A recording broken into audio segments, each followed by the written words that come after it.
Cader for PCR Online, and we are coming to you live on site from ESC Congress in Barcelona. And today we have the pleasure of speaking with Professor Tor Biering-Sørensen from Copenhagen, Denmark. Tor is the principal investigator of DANFLU-1, which was just presented as a late breaker at ESC Congress 2022. Thank you, Tor, and welcome. Thank you so much for having me. It's a pleasure. The pleasure is ours. So we do know that influenza is associated with adverse cardiovascular outcomes. Tell us a little more about DANFLU-1, what this pragmatic trial entailed in terms of background and rationale. Yeah. So, as you mentioned, we already know there's an association between flu and cardiovascular disease. Furthermore, we also know that a high-dose flu vaccine protects better against flu than a standard dose flu vaccine. So we conducted DANFLU-1 to test whether it's feasible within the Danish nationwide registries to randomize a large group of participants to either receive a high dose or a standard dose flu vaccine. And the primary outcome was this feasibility testing, but we of course also looked at exploratory outcomes such as cardiovascular diseases, but also hospitalizations for pneumonia, influenza, and all-cause mortality. So in terms of results, your primary outcome is of course assessing the feasibility. How did that pan out when you embedded this in registry data? And also, what were your main clinical outcomes of importance from this trial? No, it's a great question, Aaysha.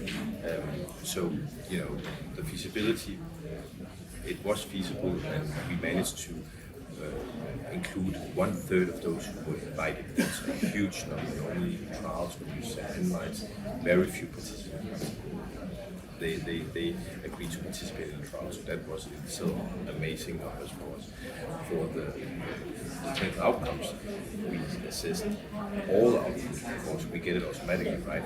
But specifically for us as cardiologists, the interesting outcomes were acute right heart infarction, stroke, heart failure, atrial fibrillation, but none of these were significantly altered by the high dose, which was standard dose vaccine. However, we saw that participants randomized to a high dose vaccine had fewer hospitalizations for pneumonia and flu. They also had lower all-cause mortality, which were quite surprising.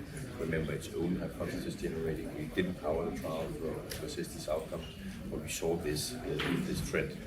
It's of course because the trial was powered to first assess for feasibility. And what then would be the next step now that you've conducted such a large trial? So the next step is to conduct an actual powered, fully powered trial where we're going to randomize 208 participants using this system. And that is the end goal of this trial was to test whether we could do that. And we were satisfied, so now we're going to do the fully powered trial where the primary outcome will be hospitalizations for pneumonia, flu, but also for cardiovascular outcomes. It's co-powered to those two primary outcomes. How many patients will you be? 208,000 total. It's a huge number, only perhaps feasible with pragmatic. Right, thank you very much, Tor. Congratulations on DANFLU-1 and all the best for DANFLU-2. Thank you for doing this for us. That wraps up this very brief interview. Make sure you log on to PCR Online for all the latest coverage of hotlines from ESC Congress 2022. Thank you.